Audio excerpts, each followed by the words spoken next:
All right, guys, it is time for this week's Cover Price Top 10 1 year later.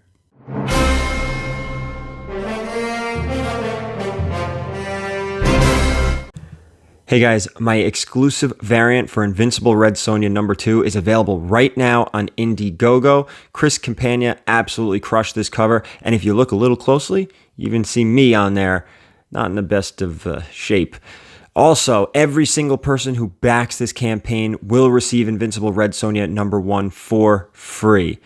So in the description below, I do have the link. Head over there and back the campaign. You'll get issue 1 and issue 2. All right, guys, we are going to get into this top 10 list from a year ago. But first, if you could please hit that subscription button, hit the notification bell. A lot of changes to the channel. We now drop content Mondays, Wednesdays, and Fridays. That notification bell will let you know when those videos come out.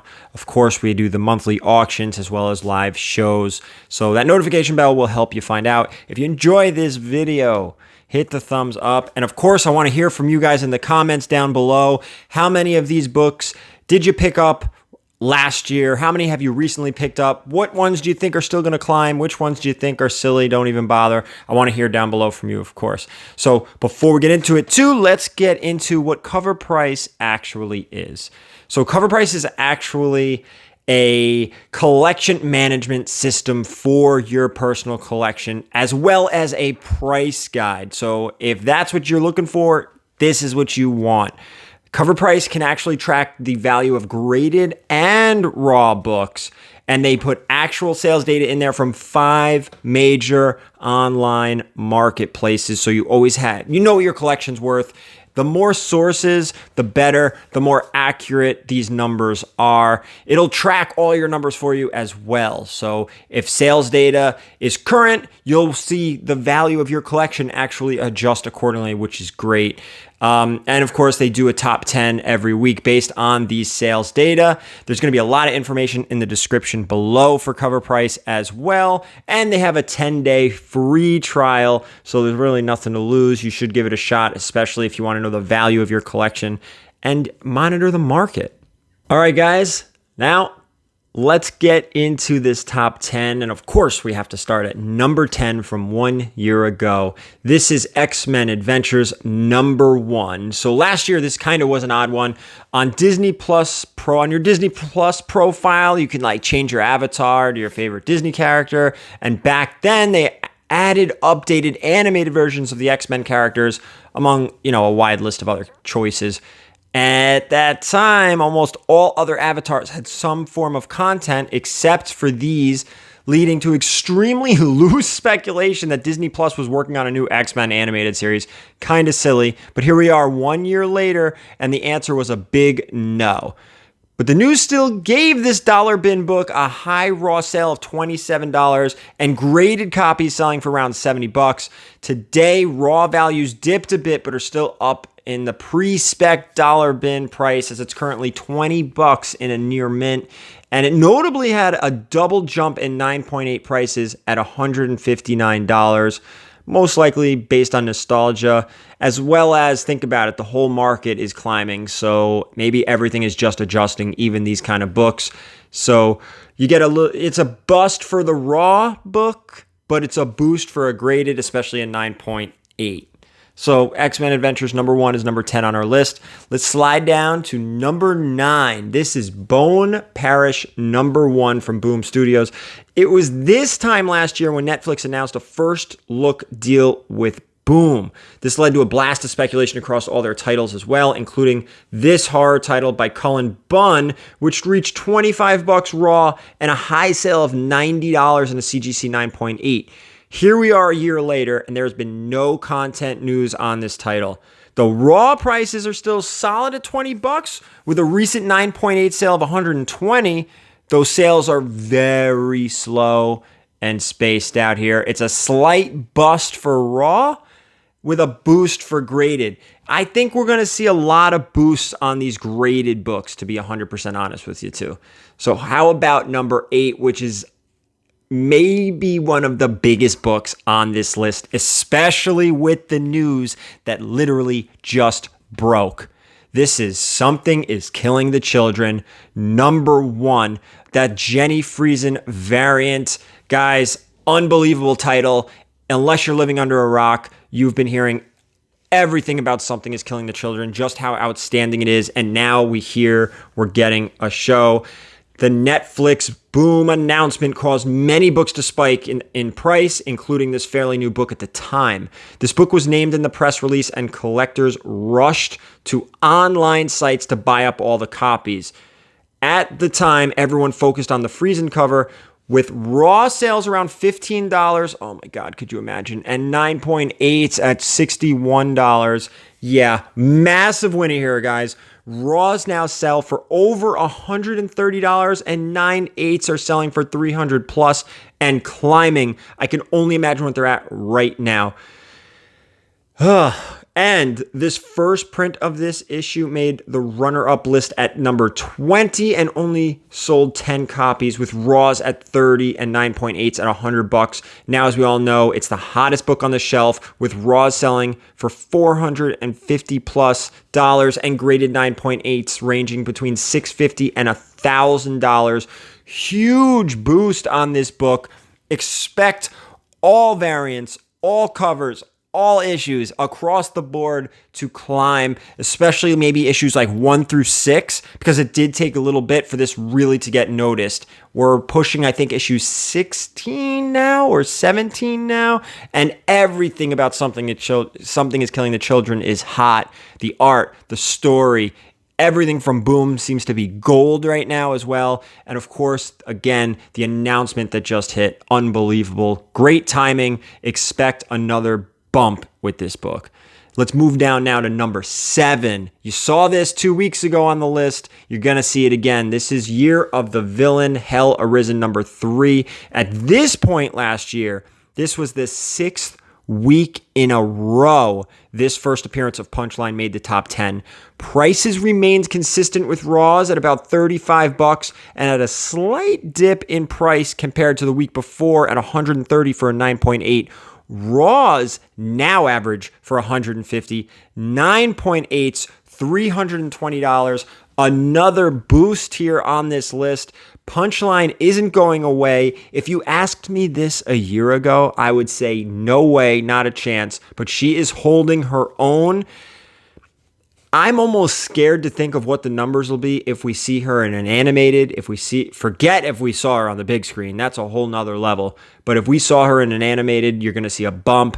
I was completely wrong on this book a year ago. Completely wrong. So don't ever listen to me when it comes to this stuff. With that, how about we move down to number 6, Doorway to Nightmare, number 1. So here we go. After months of rumors, it was finally confirmed this time last year that J.J. Abrams was developing Justice League Dark for HBO Max. Remember that, according to this list, because we're going to touch on it again. While the New 52's Justice League Dark number 1 is the first Justice League Dark title, key team member Madame Xanadu first appeared in this issue, and there's a lot of Justice League Dark books, guys. There's a lot of them out there, so buckle in, as a lot of these dominated the top 10 last year. This had a near mint raw sale of $44 a year ago and a new high sale of $287 in a 9.8 a year ago. 1 year later, this is right now, guys, near mint raw copies have held, yet 9.8 price skyrocketed to the current $1,000 for a CGC 9.8. If you've ever searched this book online or in the wild, conditions vary greatly, for this is a 44-year-old book that sat in dollar bins for decades. A high-grade copy is very tough to find, as we can see on the CGC census, with only 38 9.8s. So it's almost a break even for raws, but talk about a boost for the graded 9.8s. Crazy. Guys, you buy this book a year ago at $300, you've tripled your money, more than tripled your money. Granted, we could say that about a lot of books a year ago, but come on, insane. Doorway to Nightmare number 1. Slide down to number 5. You're going to be scratching your head about this one too from a year ago. Kind of made sense, kind of didn't. I'll explain. This is Infinity Gauntlet number 1. Come on, this book is everywhere. So when COVID first began, families devoured Marvel films to entertain themselves. Think about a year ago, guys. Quarantined families, many who haven't even seen many or all the MCU films, watched this epic wave of Marvel films that directly led to this classic story. Infinity Gauntlet has always been a great book to own, but it's honestly now one of the most notable storylines in all of Marvel Comics' history. So in a way, it made sense why collectors were finally picking this up at $20 in a near mint raw and $135 in a 9.8. A year later, this has cemented itself as a must-have for any diehard Marvel fan. Near mint raw copies now sell for about $40. 9.8 sell for $250. Boost across the board with this book. Again, I wouldn't have expected this, but did anyone? We're talking about boosts across the board for almost everything from a year ago. And what's mind-boggling too and head-scratching is they're still holding value and still climbing. This market is insane. This hobby, I love it. It's so much fun. And with that, we're going down to number 4 on our list. We talked about Justice League Dark. We're going to continue. This is Swamp Thing number 50. Now, again, Justice League Dark. As of this past January, it's reported that this project for HBO Max is still in development. That's great news. While news is sparse, my God, how do I do that? With this unofficial first full appearance of Justice League Dark team, sold for near mint around $60, had a high sale of $178 for a 9.8. With no news, near mint raw copies are starting to drop $26. But 9.8s jumped with a recent sale of $344. The near mint raws are a great buy right now. Definitely. So if we look at the numbers, according to the numbers, it's a bust if you bought this book raw a year ago. But if you were able to pick it up at a 9.8, it is a boost. Congratulations to you guys. You've just about doubled your money in 1 year on this book. I don't think that's the end of the Justice League Dark on this list. We'll see. How about 3? Number 3. KILLADELPHIA, number 1. This is from Image. Last year, this title was just recently optioned by Levantine Films to develop into a TV series. So Raws were selling for $10 and had a high sale of $60 for a CGC 9.8. Turns out 1 year later, this was the first and last bit of news we heard on this option. Granted, COVID put Hollywood on hold and it could still be in play, but regardless, sales have significantly slowed despite holding value of $15 raw and a jump in price at $100 for a 9.8. So technically, you kind of did well on this book if you bought it in a 9.8. Maybe don't sleep on this. There could still be news down the pike here. And for $100 in a 9.8 seems like a safe investment. I mean, look at some of these other indie books that are starting to get TV shows. Something is Killing the Children. I mean, you could buy those at $100 in a 9.8. You saw what happened in a year. This could still happen. You don't know. So with number 3, we're going to number 2. Similar. This is KILLADELPHIA number 1. This is the LCSD 2019 variant. Again, from Image. At the time of the announcement, this local comic shop day variant was being hailed as the first appearance of the series due to releasing 5 days earlier than the standard cover. 5 days. 1 year later, no one cares. Better variants by Gallagher and Mattina quickly took all of the heat. Still at this time, the LCSD cover sold for $15 raw, $40 for a CGC 9.8. 1 year later, it's right at the same place. It was $15 raw, $50 for a CGC 9.8, break even for raws, slight boost for graded, $50 9.8 for a book that may have a TV series or a movie or something. Seems like a safe bet. It's a really cheap investment. It seems like one of those things where everybody's going to start buying it if it's announced. Buying the other ones, all these other covers. And this one that technically came out 5 days earlier is going to be slept on until there's going to be a point where everyone's like, oh, here's another book. Here's another variant here. This one actually came out sooner, so you may see this one go up with the other ones, but it may be late to the party. I don't know. We'll see. If you hear news on Killadelphia, hurry up, pick this book up, because they're all going to go up. Last on our list, of course, Justice League Dark, number 1, is our number 1 book tonight. DC, of course, this is from 2011. This was the whole New 52 run here. And as we mentioned, J.J. Abrams' Justice League Dark for HBO Max is still in development, but no updated news. Last year, without knowing what the exact lineup of this team would be, Collectors championed this New 52 Justice League Dark title as the title to get, featuring several members of the team who've either had current content appearances at the time or were also rumored to have their own project in development. Guys, time and time again, you hear people say the market dictates the key, right? The market dictated this as the book to buy, hence taking the number 1 spot. Raws hit a high sale of $50 for a near mint copy, and graded copies reached $150. With no news since, Raw values currently dropped to $20 in a near mint, but 9.8 copies are selling for $300. This is mostly due to how tough this book is to find in high grade, thanks to that black cover. You've heard me talk about black covers and white covers, very difficult to get 9.8s.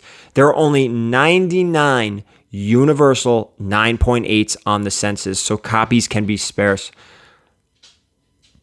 Bust for Raw, boost for graded. This is a hard book to find in a 9.8. I know I've come across this in collections quite often, and it's one of those things I want to get in a 9.8 because it's not easy to do, and I don't even send them in because there's usually ticks, and even if there's one, it just bleeds, it shows through on that dark cover, so not worth it. So guys, with that, there you go. Out of the top 10 books from this time last year, despite a few busts and some break evens, graded books saw significant boosts in value across every title. The big kick in the pants for most of us is Something is Killing the Children. That was the massive win for those who bought into it a year ago. And guys, even less than a year ago, if you bought into it 6 months ago, you're still looking good. With that said, you should have invested in each. If you did invest in each of these books on the top 10 at its market price a year ago, it would have cost you $300 in raw, $301 raw, $1,211 graded. Today, these books would now sell for $453 raw, $2,947 graded. Obviously, the raw value truly lies with Something is Killing the Children. However, 9.8 sales would have given you a current profit of over $1,700.